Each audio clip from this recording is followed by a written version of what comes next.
안녕하세요. 심플한 관심 종목 TV입니다. 오늘 이제 해당 영상은 주식시장에 흔히 안 좋은 일봉 패턴으로 널리 알려져 있는 이제 쌍봉, 유명한 게 쌍봉이 있죠. 쌍봉 이렇게 맞고서 내려왔을 때, 그리고 뭐 흑산병, 음봉이 3개 연속으로 이런 식으로 나오면 하락 추세로 간다.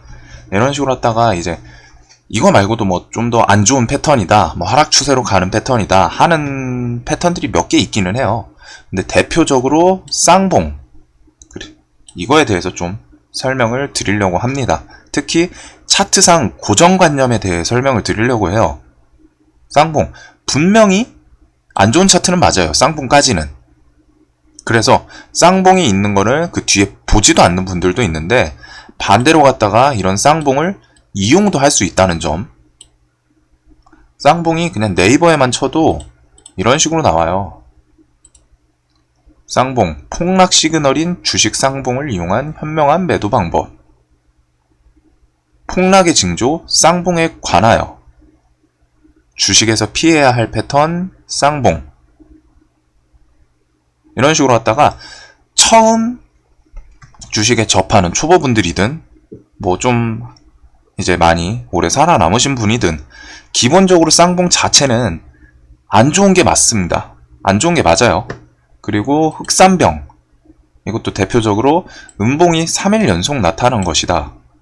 일반적으로 하락세로 갈 가능성이 높다는 것을 암시한다. 이런 기본적인 그리고 대표적인 안 좋은 차트의 패턴입니다. 분명히. 특히 쌍봉 유명하죠, 이거는. 그래서 쌍봉에 대한 해석은 여기서 세력이 뭐 뒤에 설거지 하려고 위로 올려놓고 여기서부터 쭉 팔아먹었다, 뭐 이런 표현도 있고, 그리고 해석에 따라 앞에 산이 있고 뒤에 산이 올라왔는데 맞고 내려오는 경우죠. 그러면은 이 앞에 매물을 흡수하지 못해서 결국 매도 물량이 쭉 나와서 돌파를 못했다, 뭐 이런 식으로 했다. 해석은 다양합니다. 근데 그 해석들의 핵심은 결국 안 좋은 차트다, 안 좋은 차트 패턴이다 라는 거고, 저도 쌍봉에 대해서는 안 좋은 패턴은 맞아요. 그 패턴까지는. 하지만 이 영상에서는 그거에 대한 고정관념을 좀 고정관념이라고 해야 되나? 안 좋은 패턴은 분명히 맞는데 이게 상황에 따라 좋은 패턴이라고, 좋은 패턴으로 바뀌는 건 아니고 상황에 따라 좀 좋게 이용을 할 수도 있다. 그냥 무조건 쌍봉이 막연히 안 좋다, 안 좋은 패턴이다, 이것 때문에 고정관념에 사로잡혀서 쌍봉 맞고 내려온 종목은 안 보는 케이스도 많으실 텐데, 반대로 갔다가 이걸 조금만 더 깊게 들어가면은 쌍봉 원리가 이런데 이거를 좀 넘어서면은 반대로 갔다가 새롭게 누군가 돈을 썼구나, 힘을 썼구나. 그래서 그거에 대해서 좀 설명을 자세히 드리려고 해요. 그래서 차트상 고정관념을 좀 버려야 된다. 분명히 상황에 따라, 그리고 주식은 차트만 있는 게 아니죠. 재료에 따라, 시장 주도 테마에 따라 쌍봉 나온 종목도 충분히 잘 올라가는 케이스도 상당히 많아요. 아까 전에 설명처럼 보면은 뭐 폭락의 시그널이다, 쌍봉 자체까지는 폭락의 시그널이 맞는데 대신에 그거를 이용할 수 있는 그에 대한, 그리고 이제 생각 같이 좀 설명을 드리려고 합니다. 얘네도 분명히 이용하기에 따라서 다르다는 점, 그냥 무턱대고 안 좋은 게 아니에요. 자, 그래서 EM코리아네. EM코리아.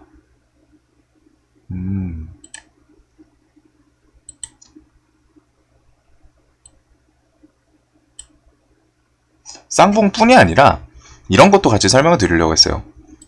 저점 대비해서 많이 올라왔죠. 70%. 그러면서 신고가 갱신을 하고 갭 뜨고서 윗골이 이렇게 하락을 맞았어요.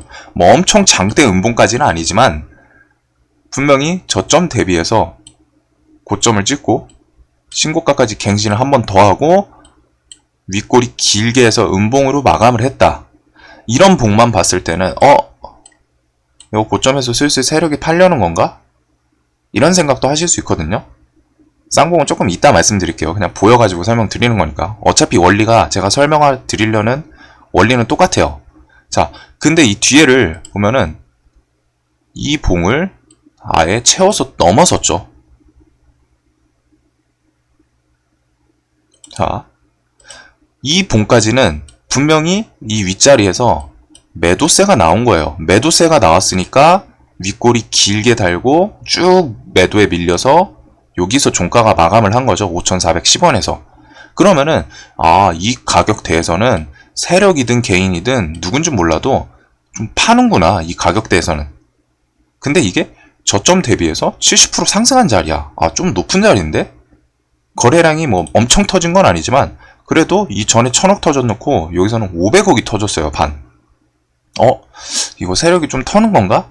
이 봉까지는 안 좋은 해석이 맞는 것 같아요. 제 생각에는. 그런데 그 봉을 보란듯이 다음날 가득 채워서 넘겼어요.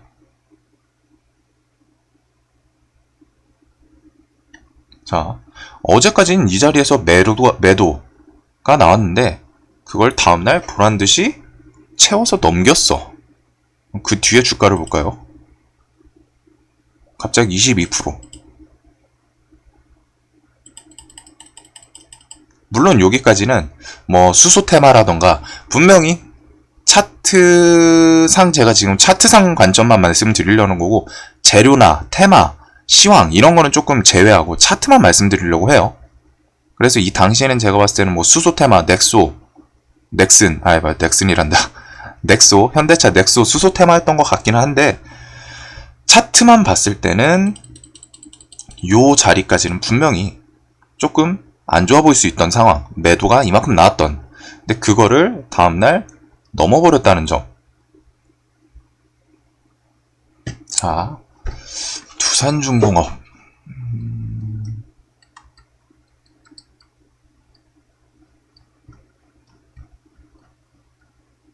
여기군요.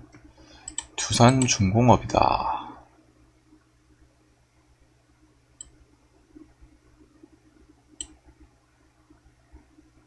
여기 있다. 이것도 괜찮겠다. 자, 두산중공업. 이날 뭐 때문에 갭이 떴는지는 뉴스를 봐야 하는데 7월 20일 한번 볼까요? 뭔가 갭이 뜬 건 이유가 있겠죠. 7월 20일에. 여기 뭐 뉴스가 안 나올 수도 있는 거고. 두산중공업 해상풍력 사업 기대감에 강세라고 뜨네요. 이날 장 전에 혹은 장 전에 떴을 것 같은데, 이렇게 갭이 뜬 거 보면은. 여하튼 아침에 두산중공업이 나름 시총이 있음에도 불구하고, 시총이 있는 어느 정도 대기업이죠. 대기업임에도 불구하고 갭이 17% 떴어요. 그리고 보니까 풍력 테마, 해상풍력 사업 기대감, 그린 뉴딜 그걸로 딱 떴거든요. 그래놓고 갭이 떠놓고 매도로 밀렸어. 뭐 밑골이 살짝 달기는 했지만, 그러면은 이거 자체는 사람들이 요 가격대에선 좀 비싸니까 매도가 나왔구나, 혹은 세력이 갭 띄워놓고 좀 팔았구나. 어차피 해석은 맞추기에 따라 달라요. 엄밀히 말해서 내가 이 종목의 세력이 아니고선, 혹은 이 종목의 주가를 관리하는 주포가 아니고서는 어차피 다 예측일 뿐입니다. 상상일 뿐이에요. 하지만 그 상상이라도 좀, 생각이라도 나름 좀 뭔가 논리적인 게 훨씬 더 낫겠죠. 그래서 이 봉까지만 보면은 재료는 있는데 갭 뜨고 밀렸네 조금. 그러면서 거래대금도 좀 많이 터졌어. 코로나 폭락 저점 대비해서 2배 올랐던 자리니까 좀 안 좋네. 여기까지는 뭐 엄청 안 좋다까지는 아니죠. 왜냐면 밑골을 달고 올라왔으니까. 근데 어찌됐든 갭 뜨고서 좀 많이 밀려서 끝났구나, 이 생각을 하다가 다음날 보란듯이 이 고점을 돌파를 하고 시세를 쭉 줘요. 지금 요 구간이죠. 여기까지만 봤을 때는 갭 뜨고 음봉이야. 거래량도 조금 터졌어. 여기서 매도가 나오는구나, 혹은 세력이 조금 털었구나. 라고 해석을 할 수 있는 안 좋은 봉으로 보였어요. 그런데 이렇게 보면 무섭죠. 뭐야 일봉 이거. 갭 뜨고 좀 밀렸다가 뭐 밑골이 좀 다이긴 했는데 음봉이 좀 커 보이네. 거래량도 좀 붙어 보이네. 안 좋아 보이는데, 하지만 그 다음날 그 안 좋았던 고점을 보란듯이 돌파를 땡겼어요. 그 이후에 그린 뉴딜 섹터 타고 시세를 좀 줬죠.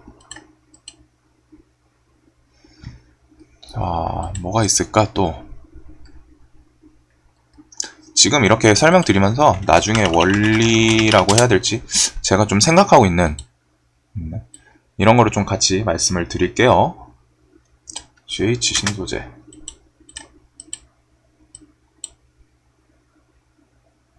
자, 여기도 뭔가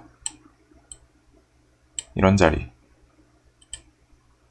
자, 보시면은 뭔지 몰라도 갭이 뜨고 상한가까지 밀어버렸어. 근데 다음날 개파락하고 장대 연봉이 나왔죠. 이 당시에는. 그리고 이 당시에는 해당 종목의 거래대금이 어차피 이 차트에서 보이는 건 500억이 최고이기 때문에 와 300억, 270억 여기까지만 보면은 뭐지 이거 종목? 세력이 털고 나간 건가? 이 생각을 할 수 있어요. 여기까지만 봤을 때는. 왜?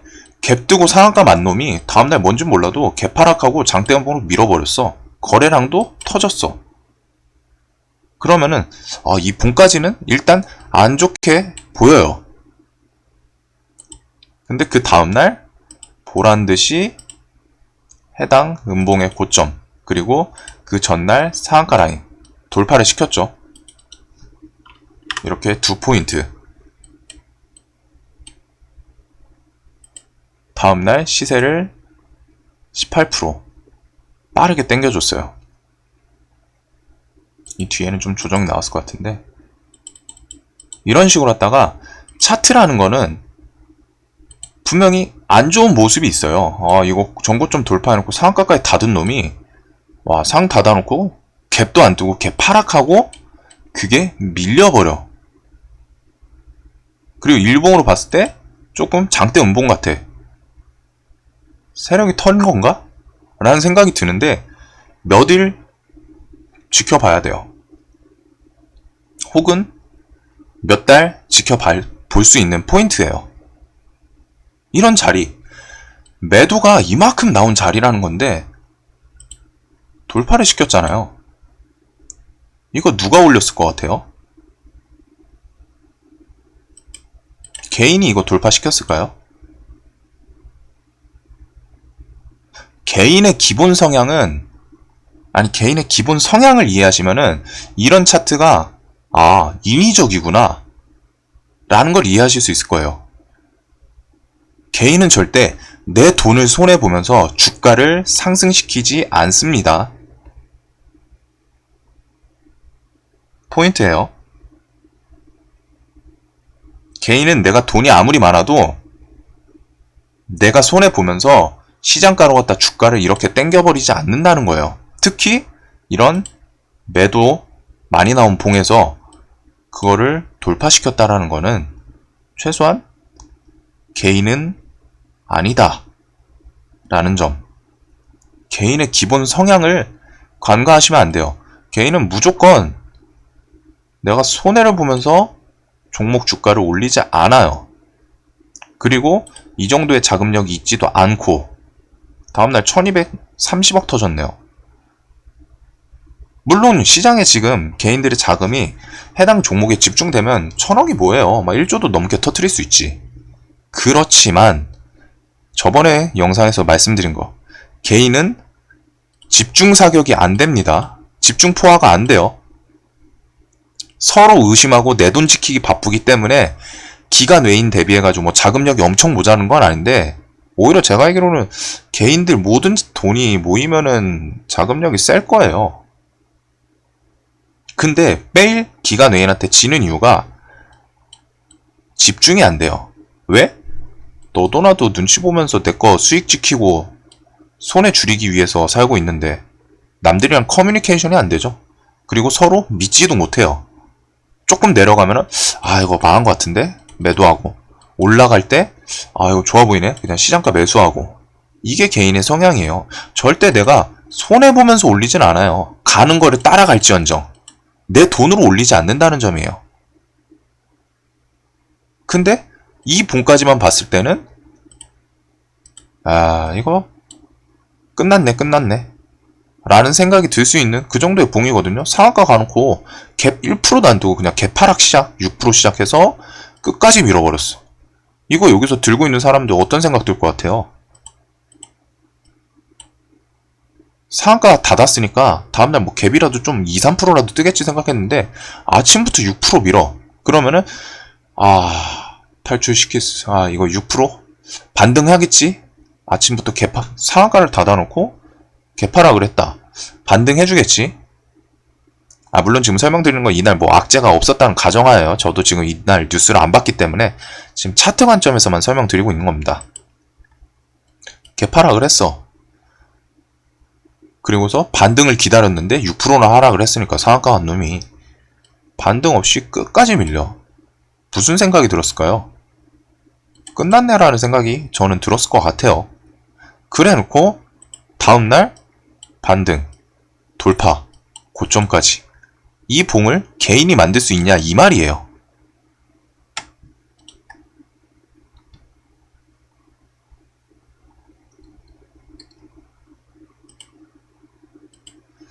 영신약품도 있을 것 같은데 요런 자리. 쌍봉이라는 게 별거 아니에요. 그냥 앞에 만들어 놓은 고점 맞고 내려오면은, 아니 앞에 만들어 놓은 고점 내려왔다가 다시 돌파 시도했다가 밀리면 그걸 쌍봉이라고 그냥 표현하거든요.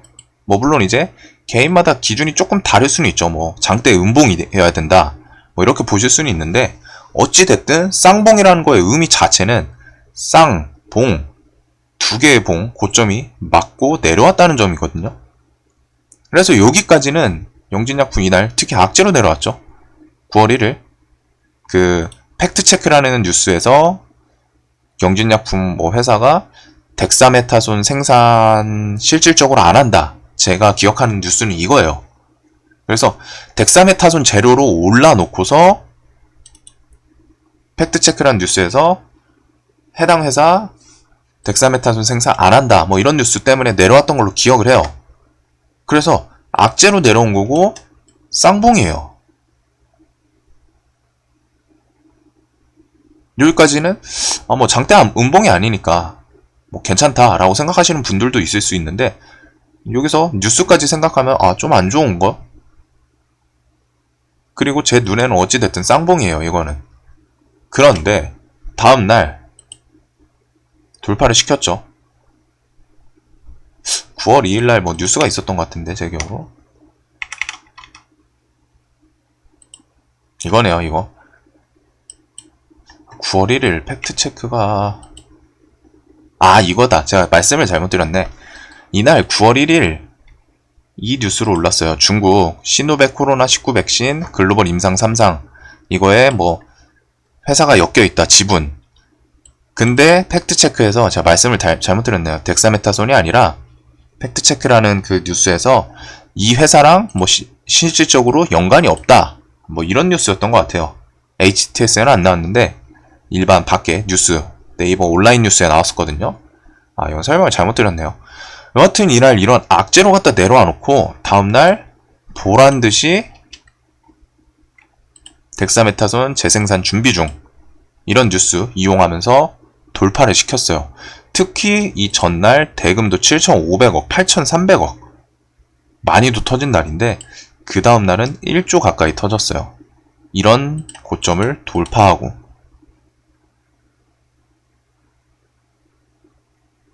그래서 제가 쌍봉 자리 돌파를 좋아하는 거예요. 쌍봉이 있으면은 그런 자리 좀 돌파는 손익빛 개념으로 갖다가 할만하거든요. 다음날 보란듯이 갭 뜨고 시세를 꽤 괜찮게 줬죠. 이 뒤에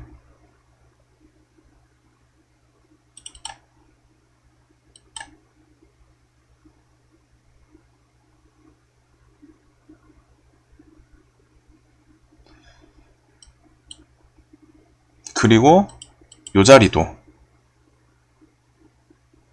분명히 저점 대비해서는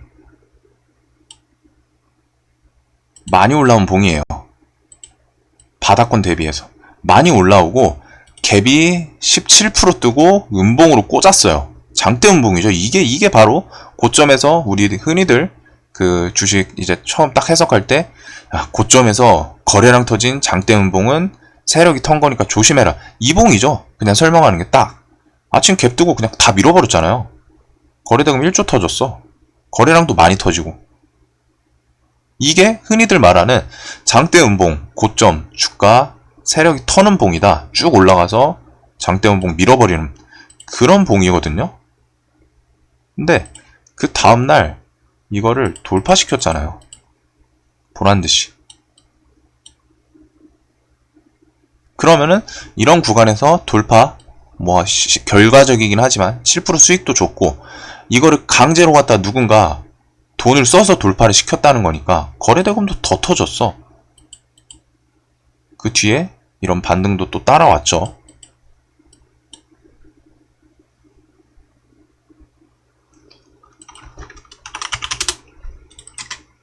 시젠. 제가 시젠은 여기가 제일 인상적이었어요. 자, 이거 쌍봉 맞아요. 이게 더 정확한 쌍봉이라고 해야 될까요? 장대 음봉이었던 윗자리. 윗꼬리 음봉. 이게 진짜 쌍봉이죠. 그냥 우리가 딱 제일 이건 안 좋아 보인다 라고 생각할 수 있는 쌍봉이에요.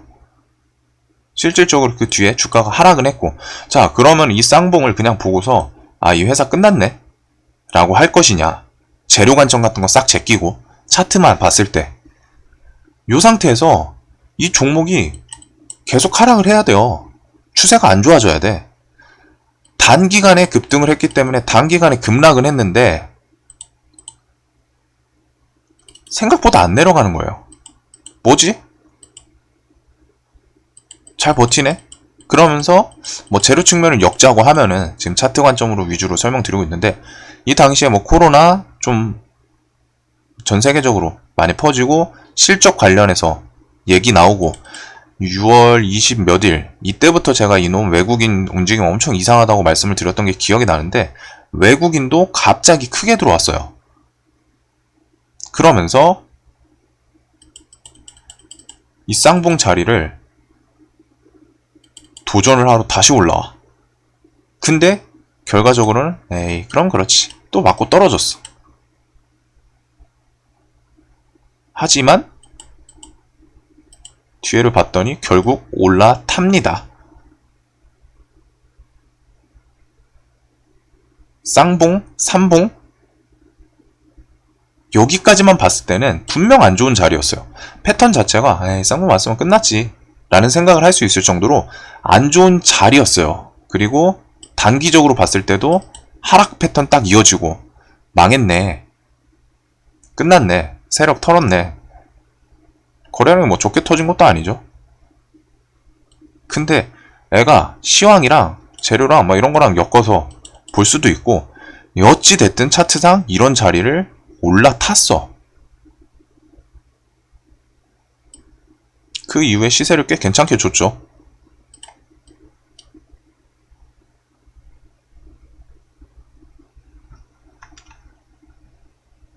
바디텍매드? 바디텍매드도 이거.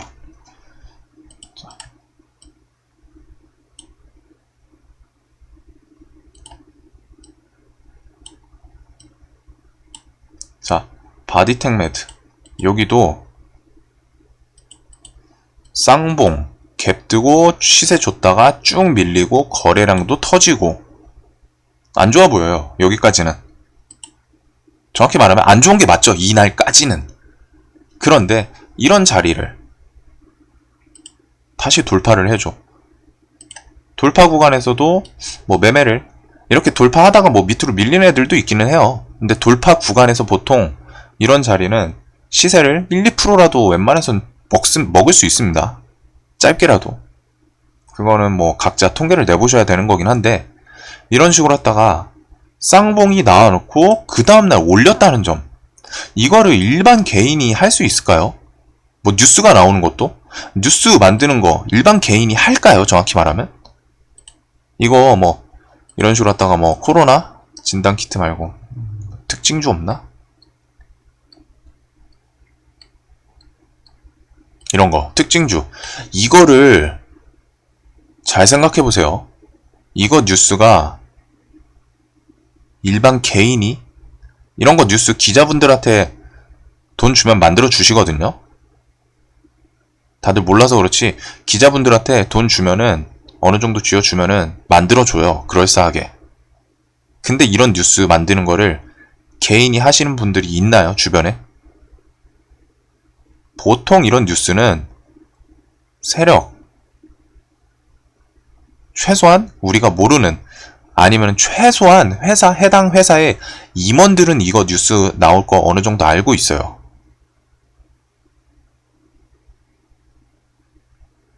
이런 식으로 갖다 쌍봉인 놈이 다음날 돌파를 해. 내가 돈 많은 개인이어도 이거 이렇게 올릴까요? 잘 생각을 해보세요. 내가 돈이 많은 개인이야. 내 돈 희생시키면서 주가 부양을 시킬지. 그래서 얘 같은 경우에 여기서 바로 시세는 안 나왔지만 일정 구간 조정을 주고서 반등이라도 주죠. 이런 거를 강제로 갖다 누군가 돈을 써서 돌파를 시키면은 여기서 그냥 시세 주는 케이스가 있고 반등을 주더라도 좀 눌렸을 때 반등을 주는 케이스.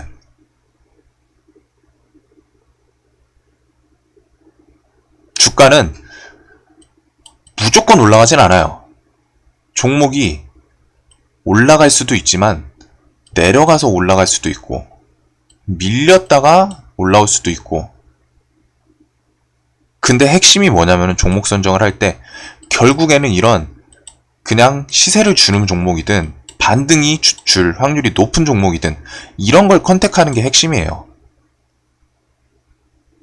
밀리더라도 탈출 기회를 줘야 되지. 그냥 가면 더 좋은데 내가 이날 뭐 샀어. 근데 얘가 그냥 갈 줄 알고 샀는데 밀려. 그럼 여기서부터 판단을 해야 된다는 거예요. 얘가 밀려도 1, 2음봉 자리에서 분할 매수하면은 반등을 줄 만한 확률이 높은 차트인지 아니면은 그냥 뒤질 수 있는 차트인지. 이런 쌍봉 강제로 갔다가 누군가 힘으로 갖다 넘긴 차트는 힘을 썼기 때문에 그 뒤에 상승할 확률도 높고 조정을 받더라도 반등, 기술적 반등이라도 줄 확률이 높은 차트를 말하는 거예요. 이런 점.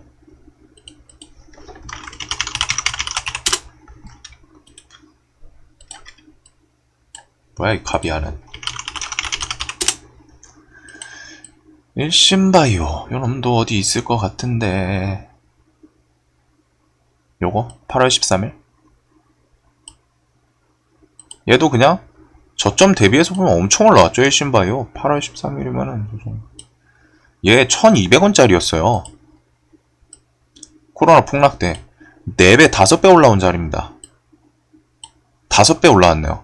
5배 올라왔는데 그 고점에서 이렇게 장대음봉 꽂아 거래량 터지면서 야 이거 그냥 이 날이라고 생각을 해봐요. 지나고 나서 그 뒤에 올라온 게 아니라 이날 내가 이 차트를 보고 있어. 그러면은 야 이거 바닥권 1200원짜리 5배 올리고서 여기서부터 이제 터나 보네. 장대음봉 끝까지 밀어버렸죠. 마이너스 8%, 9%. 갭 뜨고서 살짝 시세 주고 밀어버렸어요. 얘는 끝났나? 돌파시키죠.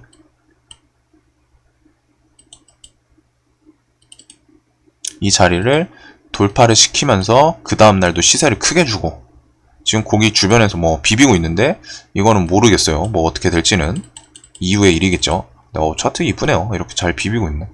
자리가 엄청 높기는 한데 1200원짜리가 만원 갔어요. 10배 갔어. 4, 5발 만에.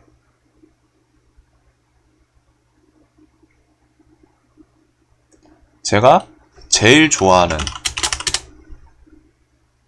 이놈 같은 경우에 이제 제 채널 좀 초창기에 제가 이 종목 그냥 좋다고 계속 말씀을 드렸던 놈이었는데, 자, DPC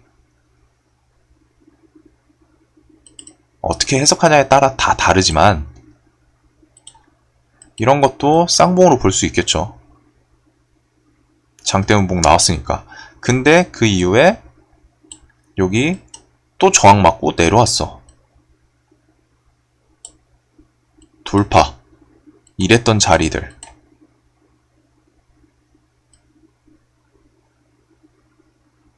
시세를 꽤나 괜찮게 주고 있죠, 지금.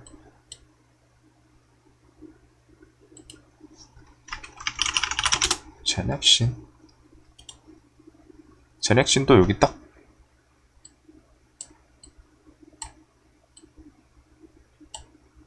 요 자리. 여기만 보면은 진짜 쌍봉이에요, 그냥. 쌍봉에 대해서 뭐 개인 해석이 다를 수는 있어요. 음봉이 나와야 된다, 뭐 이런 식으로 딱 디테일한 해석이 다를 수는 있는데, 핵심은 쌍봉 맞고 윗골이 길면 길수록 해석은 안 좋아. 주식시장에서 기본적으로 갖다가 쌍봉의 윗꼬리가 길수록 이거는 매도가 많이 나왔다는 거기 때문에 안 좋은데, 이런 자리를 누가 돌파시키냐. 이게 핵심이에요, 지금. 이 영상에서. 이런 자리를 누가 돌파시키냐. 개인이? 절대 아니죠. 개인은 이거 못 시킨다니까요. 이런 자리 돌파를.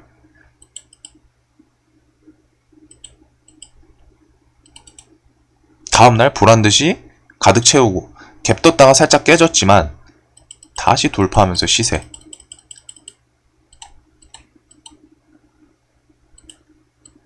물론 이런 쌍봉을 돌파했다고 무조건 가는 건 아니에요. 여기서도 항상 말씀드리는 거, 주식은 차트, 거래대금, 재료, 시황 등등 여러 개 다 섞여야 됩니다. 이거는 차트 관점 중에 하나일 뿐이에요. 무조건 간다가 아니에요. 대신에 제넥신 생각을 해보면 이 당시에 코로나 백신 이런 거 괜찮았잖아요. 치료제. 우리나라 막 엄청 퍼지고 뭐 국가에서 정부에서 백신에 대해서 지원해주겠다. 진원생명과학이랑. 진원생명과학이 이때였나? 이 전이었나? 8월 이때네요. 백신. 같은 백신주죠.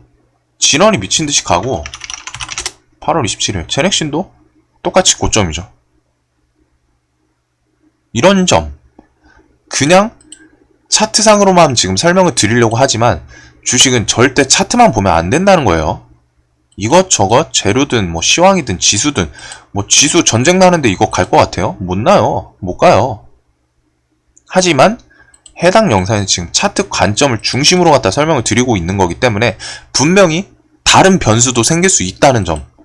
뭐 방금 말씀드린 것처럼 뭐 지수가 안 좋거나 시황이 말도 안 되게 안 좋거나 이러면은 차트가 아무리 이뻐도 못 가는 게 정상이에요. 대신에 그런 시황이 진정되면은 이렇게 좋았던 차트 만들어 놨던 놈이 반등을 할 확률이 높겠죠.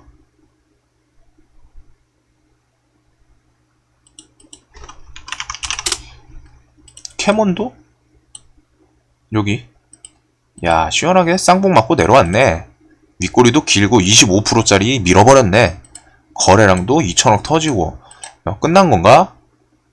이날까지만 보면은 특히 바닥권에서도 고점이죠. 이거 670원짜리가 거의 대여섯 배 올라온 자리예요.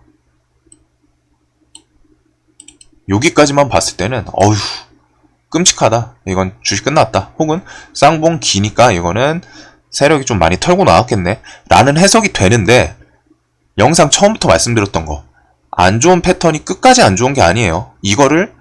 이게 좋아지는 자리가 분명히 있는 겁니다. 이렇게 돌파하고 상한가 마감을 시켰죠. 갭 뜨고 시세 주고.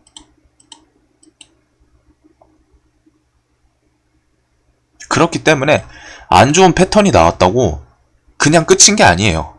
안 좋은 패턴을 누군가 위로 들어 밀었을 때 이거는 개인이 할 수 없는 행위라는 거. 개인이 아니면은 개인이 할 수 없는 거면은 뭐 세력이든 기관 외인이든 주포든 뭔가 있겠죠. 그리고 그 친구들이 왜 이 구간에서 돈을 썼는지, 안 좋은 구간을 넘어갈 때는 해석이 달라지는 거예요. 차트에 대해서 고정관념을 상황, 시황마다 다르다니까요. 고정관념에 꽂혀서 쌍봉 안 좋아. 아니면은 뭐 차트가 뭐 적산병이 3개 나오면 무조건 올라와야 돼. 이런 게 아니에요. 분명히 상황에 따라 차트 해석이 달라져야 됩니다. 이게 이제 경험이 쌓여야지. 처음에는 아무래도 배우기도 바쁘니까 차트 패턴이 뭐가 나오면은 뒤에 반등이 나온다. 이런 걸 배우지만 나중에는 경험이 쌓이시면 알 거예요. 차트 패턴 해석도 분명히 시황, 재료, 시장 상태 이런 거에 따라서 완전 달라집니다. 한 번 안 좋은 게 끝까지 다 안 좋은 건 아니에요. 이것 때문에 더 좋아지는 모습도 있는 거예요. 고정관념에 잡히면 안 됩니다. 저번에는 재료 하나에 미친 듯이 꽂히지 마라. 이걸 말씀드렸죠. 재료에 대한 고정관념이거든요. 내가 좋게 생각하면은 남들도 좋게 생각할 거다. 내가 안 판다고 이게 너무 좋아 보여서 안 판다고 하면은 남들도 안 팔 거다. 라는 이거 고정관념의 착각. 차트 일봉에서 대표적인 안 좋다고 소문난 쌍봉 혹은 저점 대비 많이 올라간 자리에서 거래량 터진 뭐 윗꼬리 세력이 털었다 라고 표현하는 그런 자리. 근데 그게 지나고 나면 좋은 자리가 될 수도 있다는 점. 무조건 끝까지 안 좋은 게 아니에요. 상황에 따라 해석이 달라져야 됩니다. 직장에서 일할 때 저도 이제 뭐 신입사원 들어오면은 보다 보면 답답한 사람도 꽤 많죠. 정확히 말하면 답답한 사람이 많죠. 특히 제일 싫어하는 부류가 수동적으로 일하는 사람들. 반대로 회사, 직장 상사로서 신입사원 제일 마음에 드는 사람은 능동적으로 뭐 하려고 하는 사람들. 물론 모르는데 뭐 하려고 하면 안 돼요. 아무것도 모르면서 의욕만 앞서가지고 이것저것 뭐 하려고 하는 애들은 조금 혼내줘야 되는데 그래도 최소한 능동적으로 자기가 뭐를 하려고 이리저리 고민하고 대신에 하기 전에 아무래도 조심스럽게 물어보고 제가 뭐 이렇게 해서 일을 개선을 하고 싶은데 여기 요런 행정 구간을 줄이면 좋을 것 같습니다. 그래가지고 검토를 해서 오케이 이거 괜찮네 생각. 이런 능동적인 사람이 좋죠 분명히. 제가 사업은 안 해봤지만 사업 하시는 분들도 똑같을 거라고 생각해요. 사장님 분들도. 밑에 직원이 수동적이면 진짜 짜증나요. 시키는 것만 하고 아무것도 안 해. 근데 반대로 갔다가 능동적으로 뭐 하려고 하는 사람은 인센티브라도 좀 더 챙겨주고 싶고 좀 더 진급이라도 빨리 시켜주고 싶고 다르죠. 이런 것처럼 고정관념, 수동적 그냥 내가 한번 배운 게 모든 상황에서 계속 안 좋을 거다. 생각이 틀렸다고 말씀은 못 드리지만 분명히 다르게 볼 수 있는 시각도 있습니다. 영상이 도움 되셨으면 좋겠습니다. 영상 봐주셔서 감사합니다.